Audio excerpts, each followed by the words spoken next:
Eh bien, peut-être un favori pour la victoire d'étape lâché, Laurent Belay.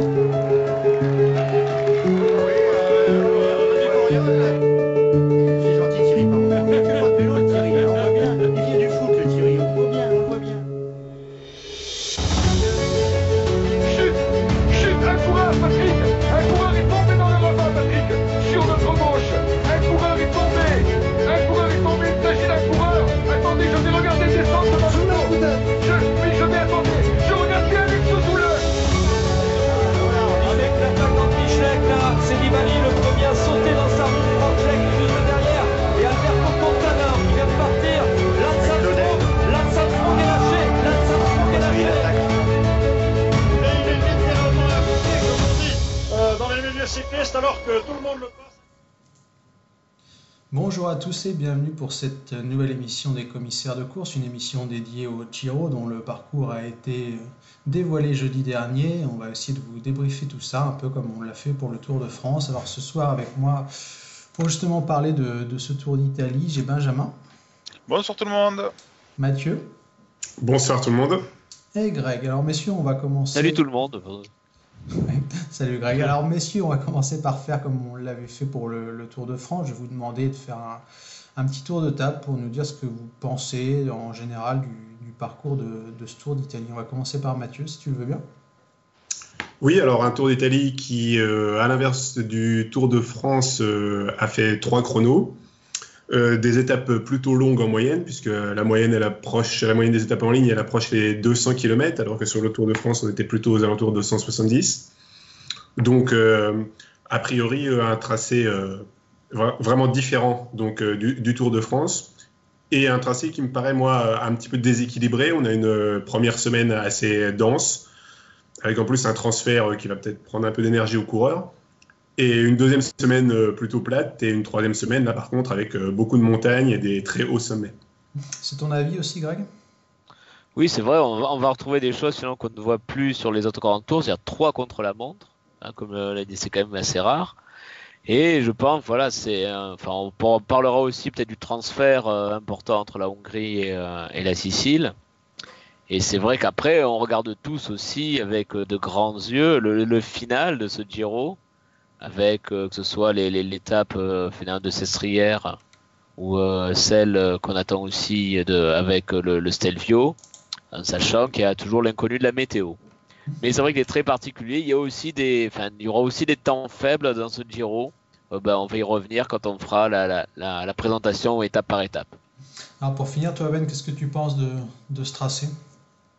Je suis pas très fan finalement, parce que tout simplement ça me rappelle un peu les grands tours des années 90, avec certes de grosses étapes de montagne, mais avec beaucoup d'étapes où il va pas forcément se passer grand-chose. Je comprends tout à fait le nombre de contre-la-montre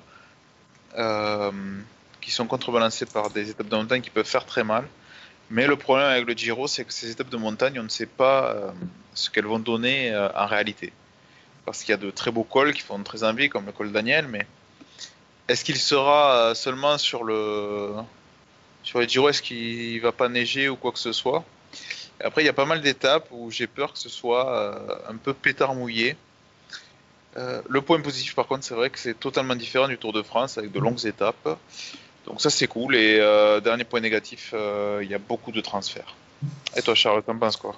Ouais, moi j'aime pas mal, mais je vais essayer d'être cohérent avec ce que j'avais dit pour le Tour de France. J'avais un peu été déçu qu'on n'ait pas assez de chrono et pas assez d'étapes de plat. Donc là, je peux pas trop me plaindre puisque c'est quand même un peu plus équilibré entre les grimpeurs et les rouleurs. Donc ouais, je suis assez content avec des points négatifs. Je reviens pas dessus puisque vous l'avez très bien évoqué, mais globalement, ouais, satisfait du parcours en général avec cette limite. Toujours Ben, tu l'as dit, on va aller très haut et si jamais les grands cols sont annulés, on risque de faire un peu soupe à la grimace en fin de course. Enfin bref, on peut passer désormais au parcours. Alors pour commencer, Ben, je vais te redonner la main. Qu'est-ce que tu peux nous dire tout d'abord de ces 3 premières étapes en Hongrie ?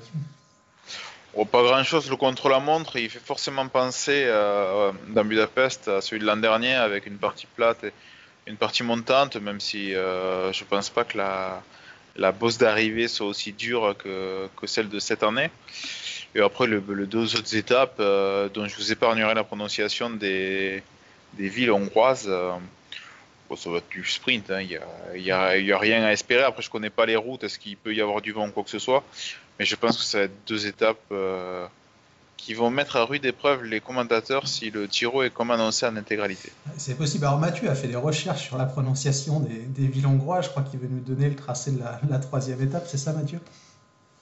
Entre Székesfehérvár et Nejes Kanica. Normalement, ça doit être à peu près ça. Parfait. Assez impressionnant cette maîtrise.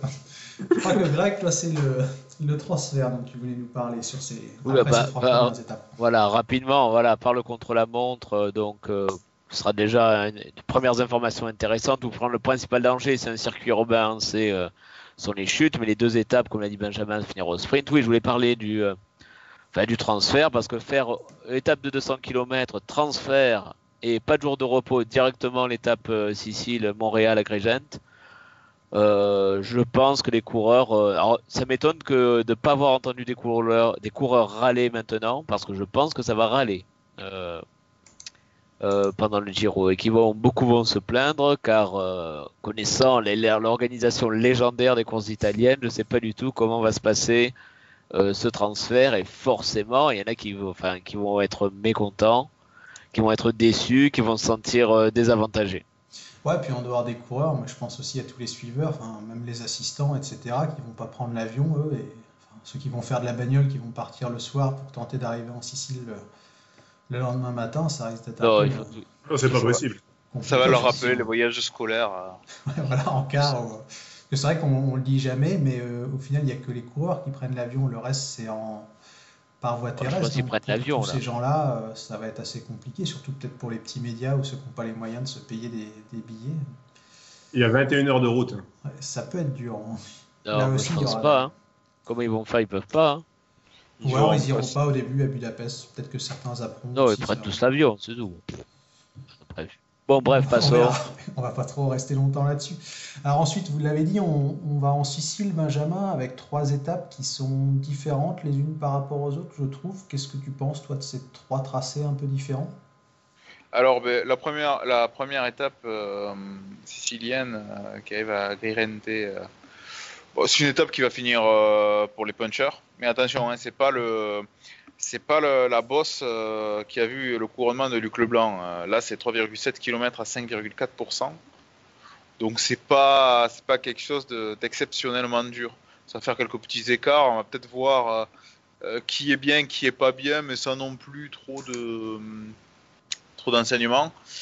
Ensuite, l'Etna, on sait comment ça va se passer. Ça va être une course par élimination de l'arrière et ça va se battre dans les 3 derniers kilomètres. Parce qu'avant ça sera le tempo d'une grosse équipe. Et quant à la dernière, ça sera pour Peter Sagan. D'ailleurs, ce qui frappe, Mathieu, je ne sais pas si tu es d'accord avec ça, c'est que ces étapes sont très courtes. Les 3 étapes, le kilométrage est compris entre 136 et 150 bornes. Oui, là, effectivement, pour la Sicile, on a des étapes courtes. Ça sera les seules étapes courtes, je crois, par quelques petites exceptions. Parce que par la suite, ce sera pratiquement tout le temps 200 km, aux alentours de 200 km, voire beaucoup plus. Donc effectivement, là, on va avoir des étapes courtes, nerveuses. La 5e étape, elle peut quand même être intéressante, je pense, parce qu'il y a pas mal... c'est assez difficile avant aussi, c'est pas plat. Avant l'Etna, ça va bien fatiguer les organismes. Donc pourquoi pas avoir peut-être des surprises dans l'Etna, même si on sait qu'il y a 2 ans, la montée de l'Etna avait été un petit peu décevante. C'était Chavez qui avait gagné, non? C'est ça, ouais. Chavez, mais il y en avait une où c'était pas un Lamprey, mais c'était pas Durasek, je sais plus qui avait gagné une année, non? Pas Polanc? Ou Polanc, quoi, peut-être. Échappé. Il me semble. Mais d'ailleurs, Greg, pour rebondir là-dessus sur l'Etna, je crois que le vent joue un vrai rôle aussi dans la montée, suivant comment il est positionné, non? Oui, il y aura la question du vent. Si jamais il y a un vent de face, à pas encourager les offensives, et surtout vu le programme de Giro, hein, vous connaissez la formule, le tour où le Giro est encore long, et je ne sais pas si des coureurs vont prendre le risque d'attaquer dès ce jour-là, ou d'être offensifs dès ce jour-là, de lancer les grandes manœuvres à ce moment-là. Je suppose, Greg, qu'on n'a pas encore les indications sur la direction du vent. Pas encore. C'est un peu tôt, peut-être. C'est un peu tôt. On va attendre quelques jours. On va attendre quelques mois. Ouais. Alors ensuite, on retourne sur le continent où tu l'as très bien dit, Mathieu, aucune étape ne fera moins de 180 km si je ne me trompe pas. Donc on enchaîne avec cette 7e étape qui part de Mileto pour rejoindre Camigliatello-Silano. Alors, une étape que je trouve pas mal sur le papier au final, qui est longue, hein, qui risque d'être assez compliquée. Et on a l'impression que ça monte et ça descend tout le temps. Je ne sais pas si tu es d'accord avec ça, Mathieu. Oui, une étape très accidentée, pareil avec beaucoup de dénivelé. Je pense que le dénivelé positif sur la totalité de l'étape va être particulièrement impressionnant, je pense. Et une arrivée en bas d'une courte descente, hein, le sommet est à 10 km de l'arrivée, donc là on peut avoir du spectacle, je pense. La dernière difficulté est quand même assez dure, il y a 25 km à 5,4%. Mais c'est assez irrégulier. Donc, à voir ce que ça peut donner. Alors ensuite, Benjamin, on enchaîne avec 2 étapes qui sont a priori dédiées aux sprinters. Je ne sais pas si tu es d'accord avec ça. Donc, en fait, tu vois, je vais même prendre des libertés et revenir sur l'étape de Camigliatello-Silano. J'ai du mal à la lire, en fait, comment ça pourrait se passer, messieurs. Parce que la bosse finale est certes longue, mais elle n'est pas pentue. Parce que c'est du 6%, hein. Il y a 1 km à 10%, mais hormis ça, c'est du 5-6%. Alors, est-ce que vous pensez qu'on va avoir des grosses équipes, du coup, qu'on va avoir un train, ou est-ce que c'est l'occasion pour des coureurs, comme ça a été le cas cette année, des coureurs, on va dire, des honnêtes grimpeurs, qui pourraient aller chercher le maillot rose? Bah oui, c'est une possibilité, parce que peut-être certains... vu, comme tu l'as dit, le profil de cette étape, ça peut laisser des coureurs offensifs, peut-être des seconds couteaux, l'occasion de se montrer, de prendre peut-être un petit peu d'avance. Et limite, je dirais, c'est peut-être un profil plus adapté aux attaquants que l'Etna, qui est une montée brute. Là, c'est une arrivée en légère descente. Peut-être que certains vont attaquer à la fin de la montée pour prendre un peu d'avance dans la descente. Et merci. Et je reviens sur la 9e étape, puisque tu m'en parlais, Charles. Cette étape, je disais que ça allait être pour les sprinters. À voir si l'équipe de Peter Sagan n'imprime pas un certain rythme dans le Monte Sant'Angelo et la Coppa Santa Tecla. Pour éliminer les bosses comme ils avaient fait sur l'étape d'Albi et au Tour de France 2013. Juste un point sur ces 2 étapes promises aux sprinters. Je trouve que c'est un peu triste pour un week-end. Oui, c'est juste une petite remarque. Voilà, pour un week-end, ça sera un peu tristouné. Un ancien président de la République aurait pu dire quelle indignité. Quelle indignité. D'ailleurs, ces étapes seront tellement dures qu'il faudra enchaîner avec une journée de repos ensuite pour se. Est-ce que c'est ça qu'on attend du Giro un week-end? Quelle indignité. Non, ouais. Certainement pas. Alors ensuite, donc je l'ai dit, journée de repos, puis une 10e étape. Alors moi, je l'aime bien sur le papier. Je sais pas si Greg, tu es d'accord avec ça, surtout le final. Enfin, je le trouve assez intéressant. Oui, parce qu'il est assez vallonné. On va dire les 30 derniers kilomètres, ça va monter, ça va descendre autour de Tortore et Toledo. Donc voilà, pourquoi pas. Alors des coureurs offensifs, là aussi tenter et mettre en danger, disons, les sprinters ou leurs équipes. Car ça sera à mon avis très difficile à contrôler, vu qu'il y a 3-4 courtes montées et 3-4 courtes descentes. Ça sera difficile à contrôler pour les équipes de sprinters et c'est peut-être plutôt la Bora, encore une fois, qui va mener grand train pour éliminer justement les plus grosses cuisses. C'est possible. Alors messieurs, Benjamin, je t'épargne la 11e étape parce que je t'ai refilé toutes celles qui étaient un petit peu nulles depuis le début. Ça arrivera à Rimini, ça va être... un hommage à Marco Pantani d'ailleurs. Peut-être qu'il y en a qui voudront lui rendre hommage. Nathan Kahn à Serrasolo ou Santa Cristina qui semble être des montées de 500 mètres à 1 km à 2 à 4%. Mais c'est bien possible. Alors pour enchaîner, Mathieu, avec la 12e étape, alors je sais pas ce que tu en penses toi. Moi j'ai un peu de mal à la lire. Je la trouve pas mal, mais je suis un peu déçu par la fin. Oui, là, est-ce que ce ne serait pas une étape typique pour les baroudeurs? Un groupe de 10-15 gars qui partent très loin en général et qui se disputent la victoire à Cesanatico. Je pense que on risque d'être dans ce schéma-là parce que les sprinteurs auront du mal à passer. Et je vois pas une équipe s'embêter à essayer de contrôler toute la journée avec toutes les difficultés qu'il y a pour contrôler une échappée. Donc là, je vois bien une grosse échappée qui va au bout. Après, il faut bien penser que sur le Giro, là, on aura quand même un grand tour de sprinters, entre guillemets, puisqu'il y a quand même beaucoup d'étapes favorables aux sprinters. Comme le Tour, il n'y en a pratiquement aucune qui seront favorables aux sprinters. Je pense qu'on va vraiment avoir un gros plateau de sprinters qui sera là. Donc, mais bon, je pense que pour celle-ci, pour la 12e, ce sera trop dur pour les équipes de sprinters de contrôler. Ouais, c'est ce que je pense aussi. Alors pour la 13e, Greg, c'est l'étape typique du Giro, hein. Plate sur toute la longueur et 2 petites bosses à la fin qui permettent de créer une certaine indécision. Voilà, c'est là où on attendra. Est-ce que voilà, ça va attaquer? Est-ce que les sprinters passent? Bon, bah, ça mettra un petit peu de semaine, même si ce n'est pas très dur. C'est des côtes très courtes qui font 2,5 km et 3 km. Avec il y a des gros pourcentages, mais qui sont assez courts. Donc, les meilleurs, certains sprinters passeront. Hein, il n'y aura pas, à mon avis, le Giro va faire connaissance avec Peter Sagan. Hein. Oui, je pense. Vu le tracé, c'est fortement possible. Ensuite, on enchaîne avec un gros chrono. Ben, tiens, je te laisse la main. Du coup, un chrono difficile. Alors, c'est un 33 chrono, bornes. ouais. Alors, 33,7 bornes. Comme tu le dis, c'est devenu la distance d'un long chrono. C'est vrai. Ce qui n'était pas le cas autrefois. Mais nous ne sommes plus autrefois. Et c'est un chrono qui est assez sympa. C'est sympa parce il présente un profil qui est différent. C'est-à-dire qu'on commence par 6 km plat, puis une bosse, petite redescente, à nouveau une grosse partie plate. Enfin, une grosse partie plate, on s'entend. Hein. On est sur 33,7 km, donc ça fait 10-15 bornes. Et on finit par une dernière partie vallonnée. Et d'ailleurs, je me demande s'il arrivait pas dans une petite bosse, Charles. On dirait avec le donc final. Ça pourrait faire penser un peu au chrono de Pau sur le Tour de France cette année. Au chrono Alors, est-ce qu'à votre il avis, avait fait mal à la fin aussi, il allait les 500 derniers mètres. Voilà la question, est-ce que si Romain Bardet y va, est-ce qu'il va changer 3 fois de vélo? Ça, au début c'est plat, il prend le plat, après ça monte, il prend le vélo de montagne, et après est-ce qu'il rechange après?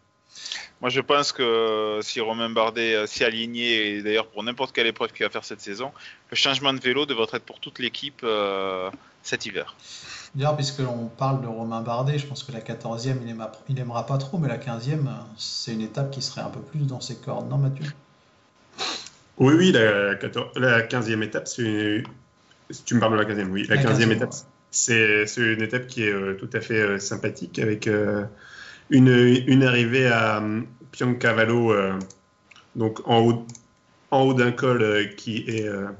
je reprends le profil. 15 km, ouais, à peu près. Ouais, de 15 km donc à 7,8%, donc qui est avec des bonnes difficultés vers le début. Hein, il est à 10% au pied, les 6 premiers kilomètres, et 10% de moyenne sur les 6 premiers kilomètres. Et ensuite, c'est de plus en plus facile, entre guillemets, plus on se rapproche du sommet. Alors, donc, il va falloir faire la différence assez vite, je pense, pour les meilleurs grimpeurs, s'ils veulent se débarrasser des moins bons grimpeurs, on va dire. Est-ce que, Benjamin, pour rebondir sur ce que dit Mathieu, on a affaire là, au bout de 2 semaines de course, à la première vraie montée du Giro? Non, parce qu'il y a l'Etna. Il y a l'Etna, mais c'est la première. Par contre, si ta question était est-ce que ça va être la première. Montée intéressante, pardon, j'aurais dû préciser. On va dire que ça va être la première grosse bataille des chefs. Comme le Tourmalet sur le Tour de France cette année, puisque cette année, il y avait quand même la planche des belles filles. Il y avait des étapes très dures comme à Saint-Étienne, tout ça. Mais ça a été le Tourmalet qu'on attendait vraiment pour voir où c'est que tout le monde était. Et puis c'est là où on verra, peut-être il y aura déjà les premiers équipiers fatigués. Car peut-être qu'on en reparlera, mais tout dépend aussi de la force des équipes respectives. Hein, mais peut-être que là, la fatigue va commencer à se faire ressentir. Mais c'est ce qui m'inquiète pour ce Giro, c'est qu'avec les recrutements, enfin l'équipe Ineos et l'équipe en plus Lotto Jumbo, on risque d'avoir des équipes très fortes sur le Giro, plus qu'elles ne l'étaient ces dernières années. Et du coup, des étapes qui pouvaient être intéressantes risquent d'être beaucoup plus cadenassées. C'est possible. Ouais. Et on parlait d'étapes difficiles, la 16e, c'est pareil, il n'y a pas trop de plats, on ne monte pas très haut du tout.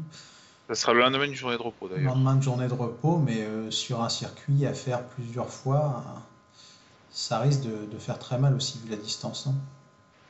Sauf si c'est des baroudeurs qui partent et que le peloton fait ça tranquillement, entre guillemets.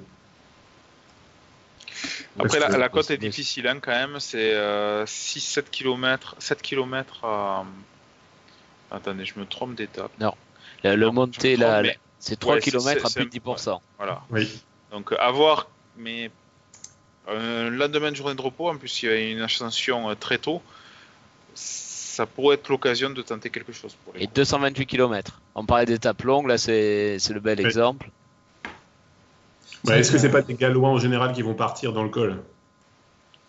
C'est possible aussi, ouais. Oui, mais après, rien n'empêche de tester un petit peu, si le lendemain de journée de repos, dans la dernière ascension, de regarder un peu dans les du Monte d'Iragogna. Il y a 3 ascensions, donc 2 km et demi à plus de 10%. Rien n'empêche de regarder un petit peu si les rivaux sont pas un petit peu fatigués ou si sont tous bien.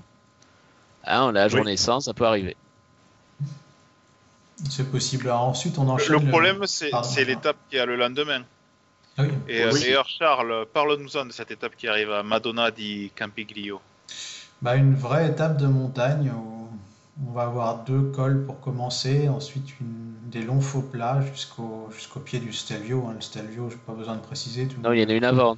Oui, Charles. Ah oui, Charles. pardon, Charles, j'étais arrêtez parti l'alcool. sur- J'étais parti sur la 18e, mais en effet, la 17e est aussi une vraie étape de montagne avec 4 ascensions, dont celle finale vers Madonna di Campiglio. Là aussi long, un petit peu plus de 200 bornes, donc ça devrait continuer à user les organismes en 3e semaine, je pense. Mais le Je problème, c'est l'étape du lendemain. Ouais, et je vais prendre un pronostic sur cette 17e étape. J'annonce que s'il fait beau temps, ça va être une étape où ça va râler énormément chez les suiveurs parce qu'il va pas se passer grand-chose. Parce que les cols sont pas si durs que ça. Le profil d'étape fait qu'on risque d'avoir une échappée et c'est tout. Et en effet, comme tu dis, Greg, il y a une étape le lendemain, donc je pense qu'il va pas se passer grand-chose. Alors justement, les gars, puisque j'étais un peu à l'ouest, parlez-nous du Stelvio pour le Bah, lendemain. même l'étape Est-ce en qu'il y sera général. seulement? Bah, c'est Oui, la c'est grande le problème. question. Enfin, sincèrement, on peut se demander, parce qu'on l'a vu ces derniers temps, certaines montées du Giro ont été annulées. Là, on va monter à 2758 mètres. Ça sera le 28 mai. Donc, on peut se poser la question, Mathieu, non? Oui, ça risque d'être juste. Hein. C'est sûr que s'il y a encore 2 mètres de neige, on ne passera pas. C'est le gros problème. Après, j'ai vu par-ci par-là des gens qui imaginaient déjà des itinéraires bis pour essayer si jamais le Stelvio n'était pas possible. Bon, là, on risque d'être déçu, encore une fois, si jamais c'est annulé à cause du temps, effectivement. Oui, parce que itinéraire bis ou pas, Benjamin, s'il y a de la neige, de toute façon, on passera pas autre part aussi haut. Ouais, moins haut. Parler du Ouais. Mortirolo notamment, c'est à 1800 mètres, je crois, le Mortirolo c'est beaucoup moins haut. C'est ça, 2758 mètres, c'est énorme. Et puis, si tu enlèves le Stelvio sur ce Giro, ben, il reste plus que l'étape Ouais. du samedi suivant. Mais sinon, Voilà. en fait, je me rends compte en analysant un peu plus le parcours, que c'est vraiment un parcours pas terrible. C'est un peu Vraiment. léger, parce que si on passe à la suite, bon, la 19e étape. Bah, on juste peut un y mot, aller là, vite, hein, enfin, vas-y. Juste un mot sur l'étape du ciel. Pour moi, mon coup de cœur, c'est qu'il y a une ascension dès le début. C'est-à-dire qu'on part, il y a de suite une ascension. Et ça, je trouve que c'est des choses qu'on ne voit pas assez, car ça peut vraiment faire très mal pour un coureur qui est pas chaud. Pour les équipiers notamment, parce qu'on a dit, il y a des équipes qui sont très fortes et faut aussi compter pour avoir une belle course sur les équipiers qui disparaissent assez tôt, pour avoir une belle bataille entre les leaders. Donc, le grand avantage de cette étape, et c'est quelque chose qu'on ne voit pas assez, je trouve, sur les grands tours, c'est une montée dès le kilomètre 0. Et ça peut faire très très mal. Et également pour la composition de l'échappée, on aura des grimpeurs plutôt que des rouleurs, voire des des sprinters. rouleurs, voilà. Et cette 20e étape, messieurs? 251 km.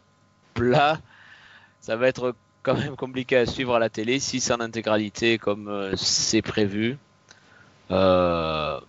Surtout vu entre 2 étapes géantes. Alors d'un côté, je trouve que c'est bien parce que ça permet d'un peu tout le monde de se reposer, enfin pour les leaders tout du moins, mais quand même 250 km tout plat, Ça va être long. c'est hein. un peu long. On aura Ouais. une grosse Mais ça pensée pour permettra Patrick au- Chassé, hein.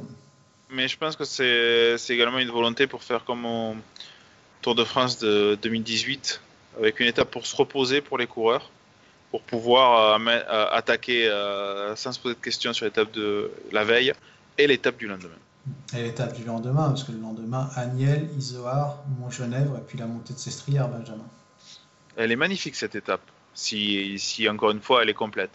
Mais franchement, ça c'est ce qu'on appelle une taponnée, 200 km, 4 ascensions, des ascensions mythiques, des ascensions qui ont une histoire. Sestrières, tout le monde se rappelle de Capucci qui résistait à Indurain, qui lui-même est victime d'une fringale.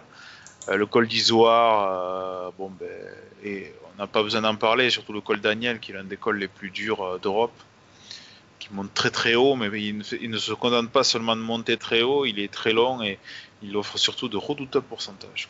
Et là pour de bon, s'il y a la neige, il n'y a pas de plan B. Enfin, il n'y a pas vraiment de plan B sympa là. Autant il n'y a pas le Mortirolo dans le coin, donc faut vraiment croiser les doigts pour que ça passe. Parce que là, je pense que c'est vraiment tristouné si, il n'y a pas vraiment de plan B possible pour celle-là. Un peu, ouais. Alors, messieurs, d'ailleurs, je voulais vous poser la question, si on va sur la dernière étape, qu'est-ce que vous pensez de cette mode, entre guillemets, ou cette idée de mettre un chrono le dernier jour? Ah ben nous en France on a arrêté depuis Laurent Fignon. Voilà, c'est ce que j'allais dire aussi. Je trouve ça bien et en même temps j'ai accepté le fait que le Tour de France, pour faire la comparaison avec le Giro, se termine par une sorte de critérium visitant les monuments de Paris qui fait plaisir aux coureurs. Ils semblent contents de visiter tout ça. C'est une parade. On est arrivé au bout du tour.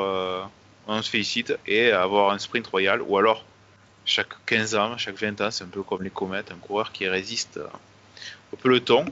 Donc je pense que nombre de suiveurs vont dire c'est cool, enfin un tour d'Italie, un Giro un grand tour qui fait de la première à la dernière étape qui se dispute. Et en même temps, quand on regarde le Giro de l'an dernier, tout était plus ou moins joué avant le dernier chrono. Donc ça va dépendre de la situation du classement général. Maintenant 16,5 km tout plat, ça va pas non plus changer grandement les choses, je pense. Alors messieurs, pour finir, maintenant qu'on a un aperçu un peu plus global sur le parcours de ce Tour d'Italie 2020, si vous pouviez chacun votre tour me donner un seul nom, un coureur qui pour vous semble taillé pour ce tracé, vous prendriez qui? On va commencer par Mathieu, tiens, si tu le veux bien. Je cherche. Avec les 60 km de chrono, je dirais Roglic. Je ne sais pas s'il a dit qu'il venait sur le Giro déjà. J'ai pas trop fait attention à qui avait dit qu'il faisait quoi l'année prochaine. Mais, on n'a pas trop d'infos encore. On ne sait pas trop qui va aller où. Roglic, surtout s'il fait mauvais temps et que les grands cols sont virés, je dis Roglic. Et toi, Greg? Moi, je sens plus, alors tout dépend qui évidemment sera là, moi je sens plus un coureur comme Geraint Thomas ou un Kreuzweig venir sur le Giro. Et toi Benjamin? Et toi Charles, avant que je réponde? Tu prends le risque de répondre en dernier. Moi je vais dire Tom Dumoulin, ça me semble un tracé comme en 2017 taillé pour lui, ou 2018, que je me trompe pas dans mes années. On prend le fait sur ce tracé qu'il n'y a pas d'annulation, on est d'accord? Ouais. Vincenzo Nibali. Vincenzo Nibali, ça peut être pour son dernier grand tour. Pour moi, c'est sa dernière chance de gagner un grand tour. Après, il sera trop vieux. Maintenant, avoir la participation, encore une fois, mais il y aura sans doute Carapaz, mais est-ce qu'il arrivera à confirmer? Je sais pas. Je vois bien Nibali. Si vraiment il n'y a pas d'annulation, le Stelvio, Aniel, tout ça, avec des étapes aussi dures sur la fin, je vois plus Nibali, ouais.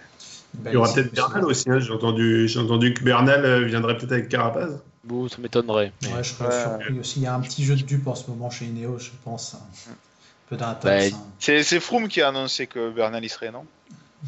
Oui. Il a fait les programmes et puis il a j'ai vu un article qui disait que Bernal avait trouvé le parcours sympa. Oui, on le trouve aussi sympa, mais moi j'irai pas le faire, le Giro. Non plus. Eh ben, je vais faire une annonce. Si une équipe est prête à me payer le salaire d'un coureur jusqu'à mai inclus, je me prépare pour faire le Giro. C'est lancé. Par exemple, la Total Direct Energy que Veni veut pas. Si pour se foutre de lui, ils prennent un un coureur. Jamais, hein. Écoutez, je suis prêt. Le- Total le- Direct Energy à vous rejoindre pour préparer le Giro. Se transformer en Et, Guilain Lambert Voilà. du Giro. Il va vraiment falloir que je m'entraîne pour passer la première étape C'est possible. et Bref, la première messieurs, pause de pour, la deuxième. Pour finir sur une note un petit peu plus sérieuse, je voulais quand même... C'est très sérieux, monsieur. C'est très sérieux, monsieur. Je voulais quand même toucher un mot, adresser un petit message sympa à notre ami Max, notre présentateur, le plus souvent dans l'année, qui a eu un petit pépin de santé. Et on lui fait bien entendu des gros bisous. Il a eu un petit pépin de santé, donc on pense fort à lui. Voilà, c'était comme ça J'espère que je voulais... Nibali gagnera. Et on espère que Nibali gagnera. Voilà. Bref, Mais sinon- on vous souhaite à tous une bonne soirée. C'en est fini de cette présentation du Giro et on vous dit à très bientôt pour nos petites émissions thématiques traditionnelles de fin de saison. Au revoir. Au Salut. revoir.